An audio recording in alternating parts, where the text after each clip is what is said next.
Ladies and gentlemen, please help me to welcome once again retired Mr. Ojo Tewogbade. Wow, I had to look at his book to pronounce his names, and I didn't want to mess up with that. Welcome, sir. Thank you so much. It is such an honor to have you here. Thank God. Thank you for coming. Thank you. So this is very light. We just want to get to know you more. I'm sure everybody, they've all heard about you. The first black policeman in Toronto, and probably in the whole of Canada, because I'm sure Toronto sets the pace for other provinces, other metropolitan cities in Canada to follow. So tell us, how did that all begin, sir? Well, I came to Canada on the 18th of September 1972. Yes. And 3 days later on, I came out of my room, which I was renting, and everything looked so nice and beautiful and things like that. I was living at 754 Jane Street, which is Jane and Woolner. And I said, okay, well, what I'm going to do is I'm just going to venture out, enjoy the scenery, and walk south on Jane Street, which is what I did. Mm-hmm. But the more I walked, the more interesting the city gets. So, and I figured in my mind that, well, if I'm walking a straight path, how can I get lost? Mm-hmm. So anyways, I end up at Bloor Street. Now I'm into commercial now. It's even getting more interesting. So did you get lost? I did. I end up Young and Dundas. Wow, you were very far from home. Oh, yeah. So now, because I've only been in Canada for 3 days, mm-hmm. I didn't have a winter coat because it was very warm when I stepped out in the morning. But by the time I got to Young and Dundas, now it was cold. So I was standing on the corner of Young and Dundas, and then this yellow car pulled in front of me and came out and asked me what I was doing there. I said, well, I'm lost. What do you mean you're lost? I said, well, I've only been here for 3 days. I just came out to see the beauty of the country, and then I end up here. I have no idea where I was. And he says, well, where do you live? I said, well, I live at 754 Jane Street. So he went back into this car. I saw police written on it, and spoke to his friend, and they said, okay, well, come on into the back. So I wasn't afraid because I saw police. So I got into the car and they left. I have no idea where I was going. And eventually, then the passenger says to me, he says, well, do you recognize this area? So I, oh yeah, that's my house. That's where I live. So he said, okay, well, then he says, well, where's your winter coat? I said, well, like I said, I just got here. All that will come in time, because when I was coming from Nigeria, I got married on the 14th of September 1972, and I left Nigeria on the 16th. So my wife gave me, when I was leaving, she gave me exactly $102. But when I arrived here, I was under the impression that I'm going to be staying with a cousin that I know, but he says, well, no, you have to rent a room right away. So now I start paying $15 immediately every week. So the money you brought? So the money I brought, geez, I can't buy winter coat. So the 2 police officers left. And you have to keep in mind that in those days, racism was as clear as day. So for 2 white police officers to bring me home, I was very impressed. So I thanked them and they left. So about 45 minutes later on, my landlady, Mrs. Bell, she's Jamaican, she came to the basement where I was staying. She says, tell me, what did you do? What did you do? I said, police brought you back home. No, she said, 2 police officers are looking for me. They're looking for I you. said, no, I didn't do anything. Okay, well, come on up. I want to know what's going on, because if you're going to be in trouble, I'm going to kick you out. So I came upstairs. Those two same police officers have gone out and buy me with a coat with their own money. Oh, wow. And so I said to the one holding us, well, I don't have any money, right? She said, no, it's okay. We don't want the money. We just bought it for you. Wow. Oh, so I said, thank you so much. So while I was standing there, as they left, I have no idea why I said it, but I said, someday I got to be a police officer. I just want to do something nice, and in point from that's how it started. And then I joined in 73, I was in the Canadian Armed Forces. Also as the first Nigerian to be in the Canadian Armed Forces. In the armed forces. And wow. So then I went back to school, and here we are. In 79, I joined Trolu Police as the first, not first black, but the first Nigerian. First To be Nigerian. I believe you're right, in Canada to be in the police force. The first Nigerian in the whole of Canada. Yeah. Wow, to be in the police force. Yes. I think that deserves a herald of applause, right?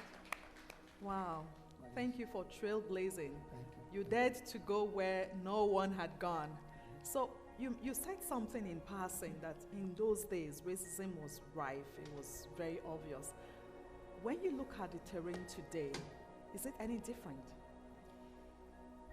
Well, racism is still, as far as I'm concerned, alive and well, but it's done very discreetly today. I could tell you that I had about, I believe, $12 left from the money my wife gave me. And so I was worried that I wouldn't be able to, because in most places you go and you're asking for a job, the only reason why you go there is because it says help wanted. But then once you get to the door and you speak to the receptionist, the first thing she tells you, oh, the position is filled.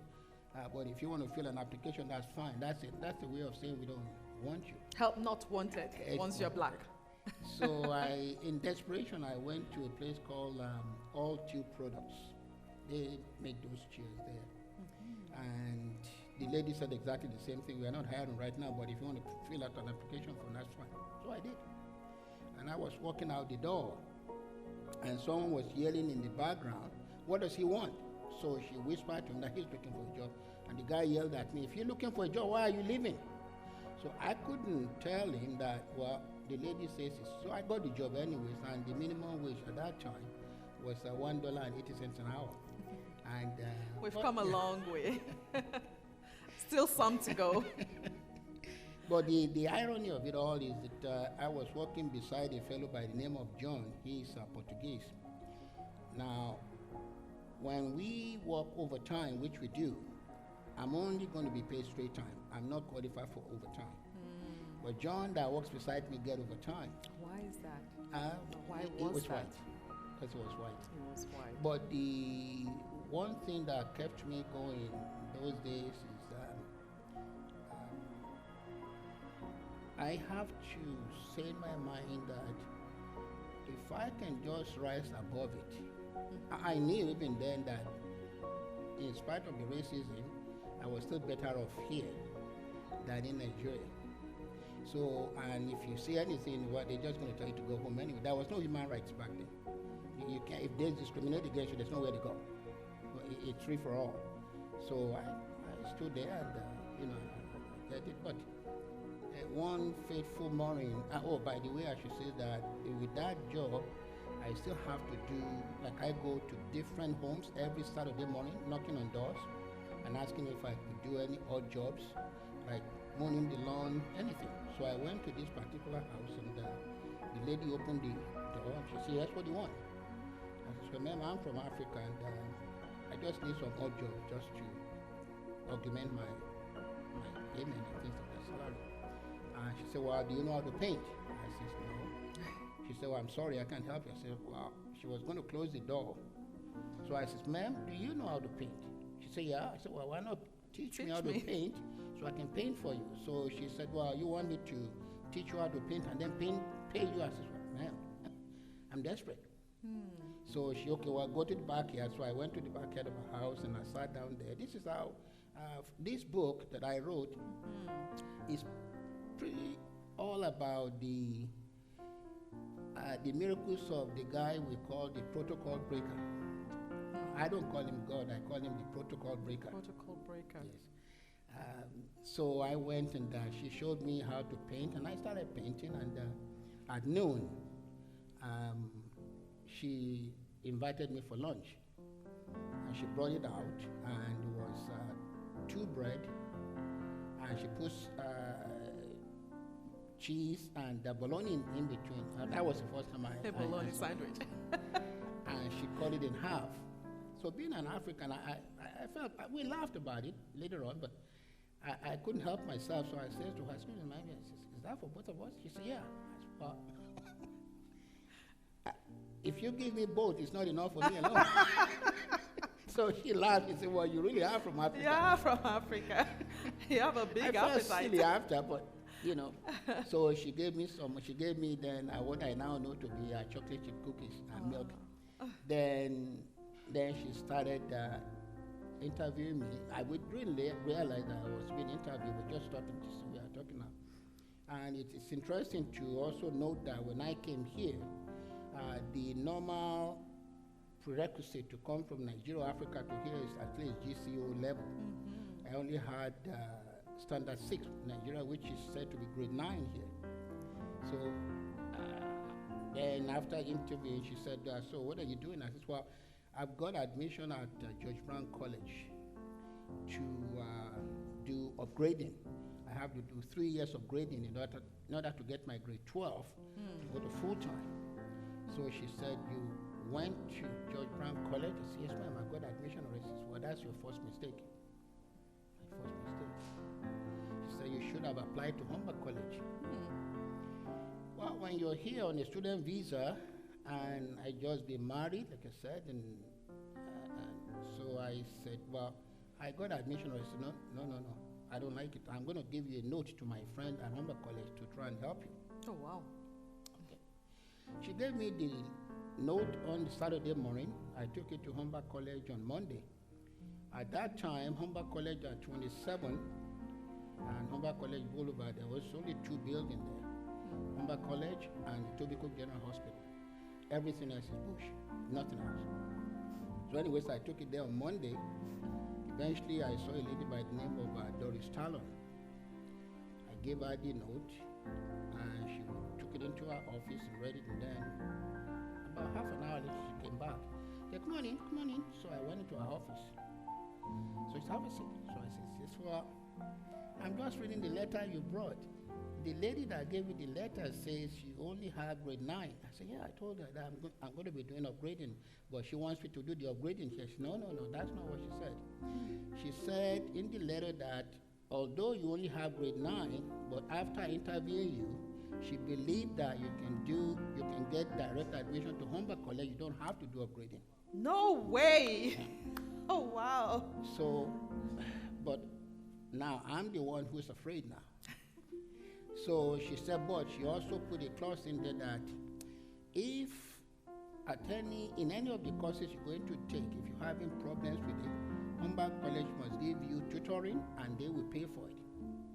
So if you're having problem with 32 courses you're going to do, Humber College will give you tutoring for all of them and we will pay for it, because that's what she said. Now she says, "My name is Doris Talon," and at that time Doris Talon was the vice president of Humber College.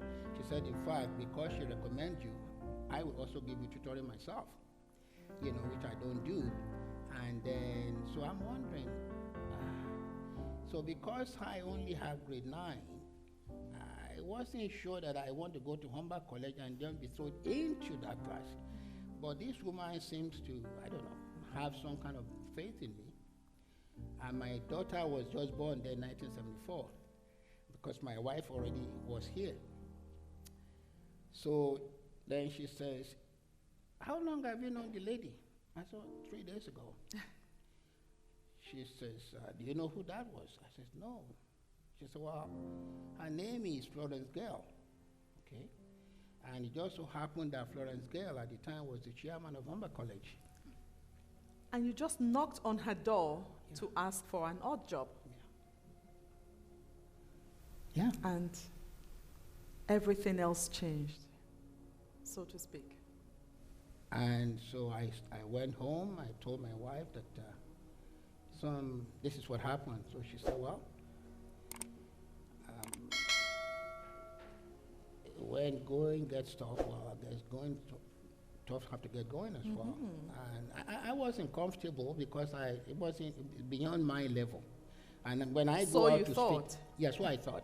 Because when I go out to speak now, I just came back from Aurelia speaking at the OPP conference, and I would tell them that it is extremely important to have good education. But equally, if God has decided to promote you anyways, with or without your education, He will do it. So the story of my own personal life has been one of major heavy-duty testimony. Wow. And is that what you have in this book? Yes, that's what that is. So, and this book we can get on Amazon, you said? Yes, Yes, it all right. is on Amazon. Yes. Okay, wonderful. The title of the book is Don't Give Up. So please make sure you get a copy of this book and let's show Daddy some love.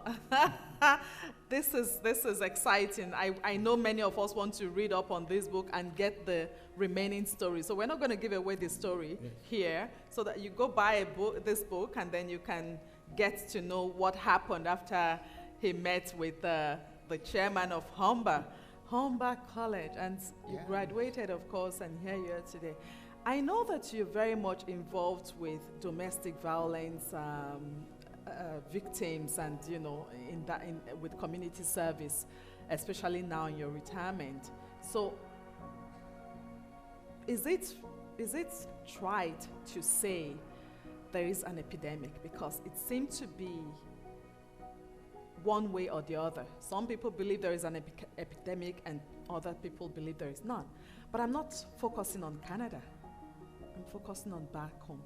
Just today, I read on the news about a man in England who used his son's skateboard to beat his wife to death while the police were outside his door waiting to get in. And that is in England, but more and more we are seeing this becoming the norm in Nigeria.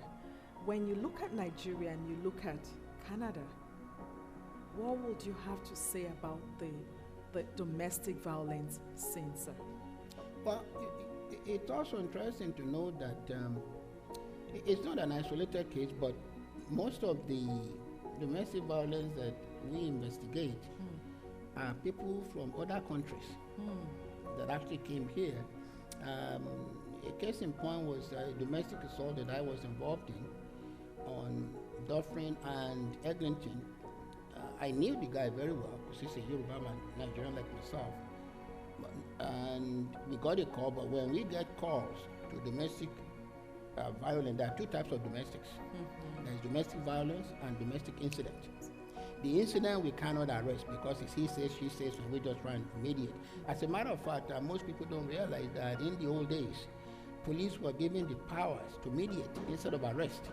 So we used to sit down with both parties and then mediate with them if the injuries is not severe, But then later on they took that away. That's just if a man or a woman assault the other, the spouse, just arrest him. It's not police matter to be mediating.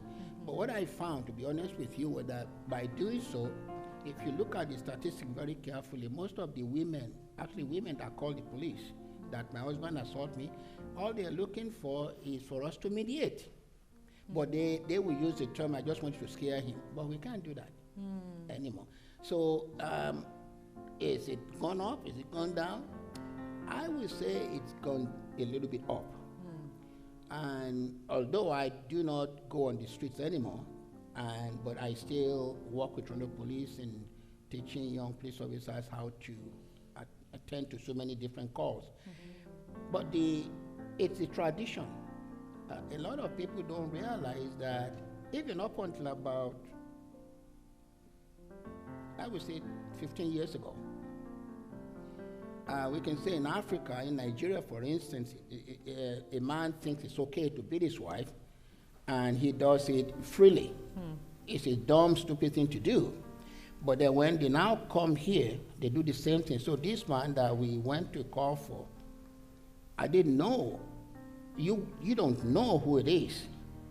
We just go there. That's an assault. So when he saw me, and then the wife already says he beats me, and she was Filipino.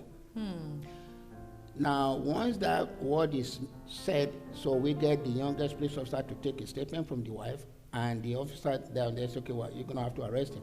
And he was telling them that, no, I can't be arrested. I know him. Pointing at me, I said, well, you are being arrested. So they took him to the car. I'm not going anywhere with you guys. Well, you are. You know, the unfortunate thing about him was that when he assaulted his wife, she was just sponsoring him to get his landed papers. He didn't even have papers to stay in the country. So she revoked it, and they had to send him home.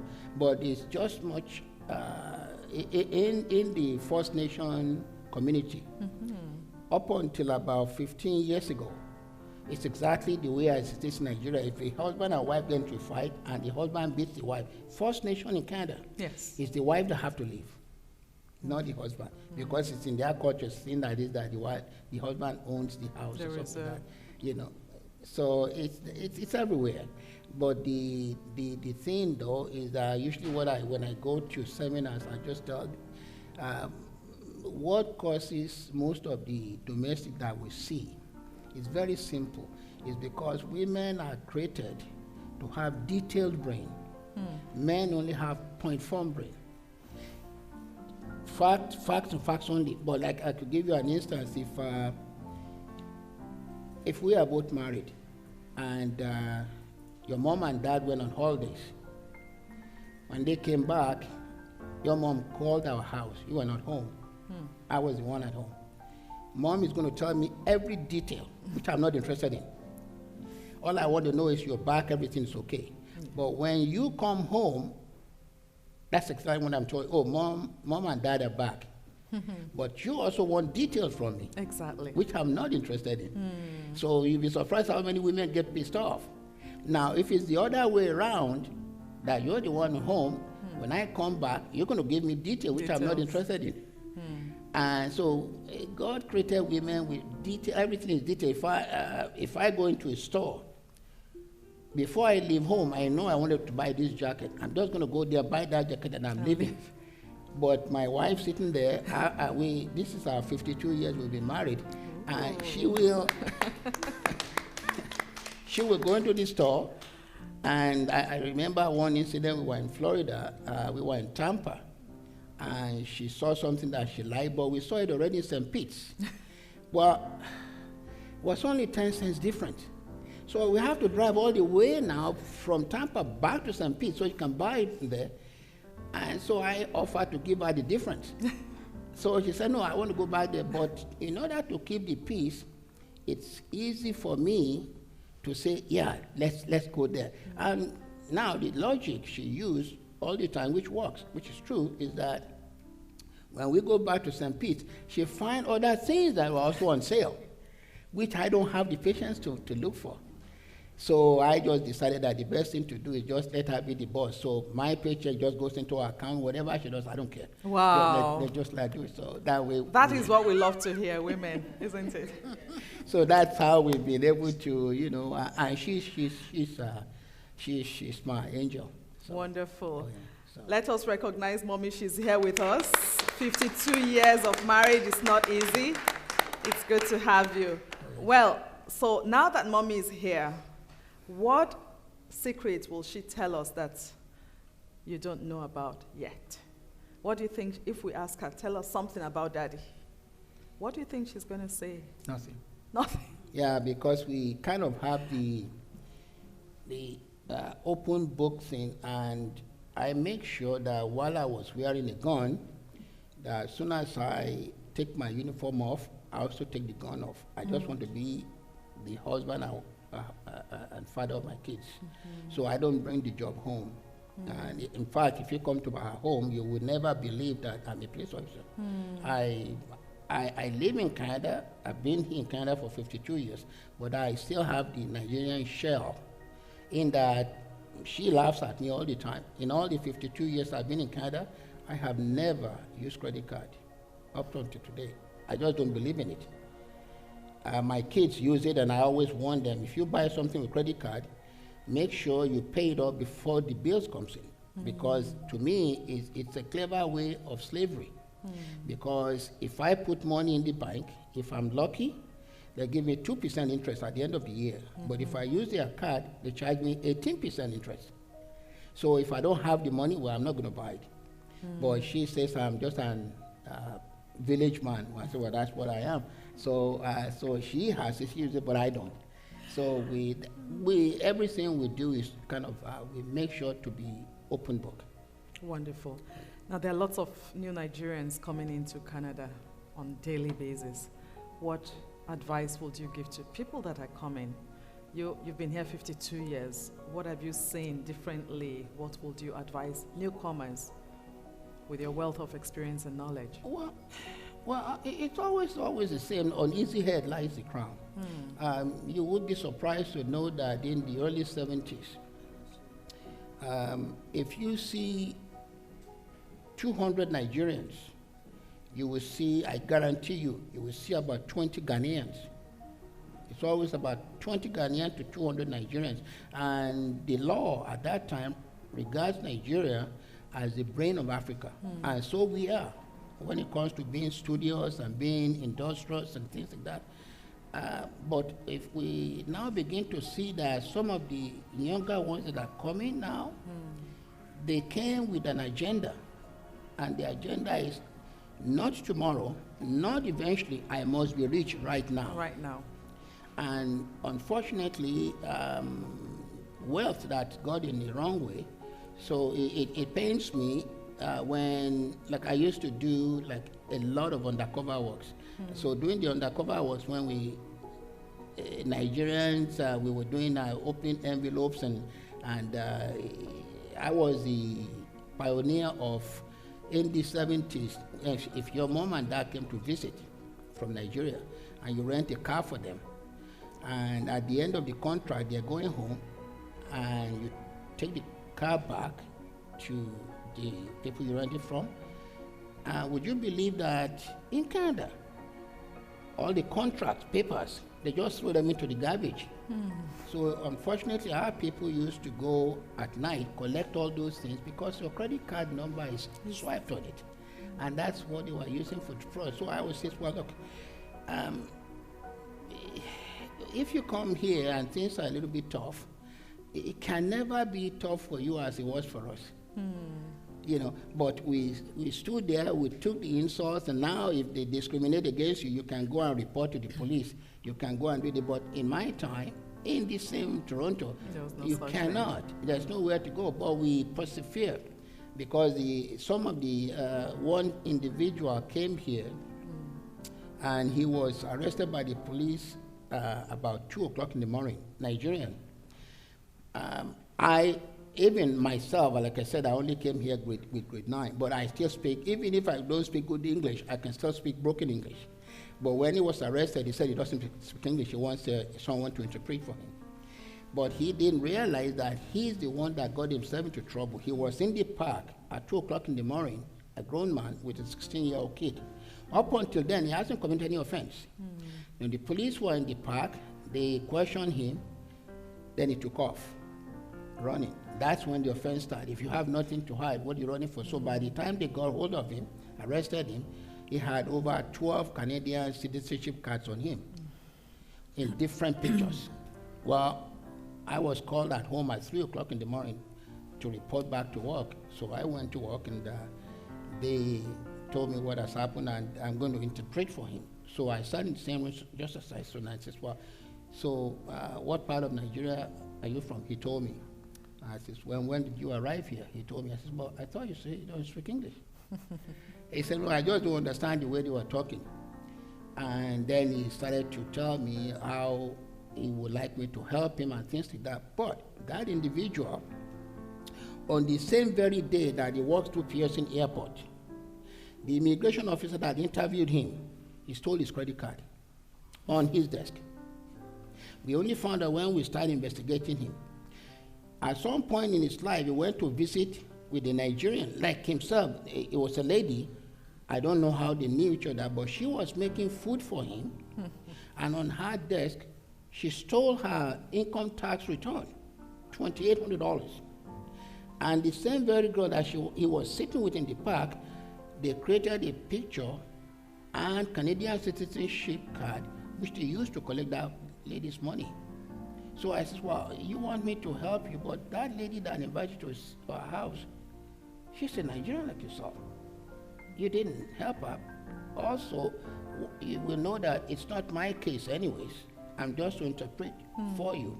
So the people that arrested you, they're the one dealing with it. But the good news is, although he went to jail, but I saw him after, and in truth, I don't believe what people say unless I see it myself. He has changed.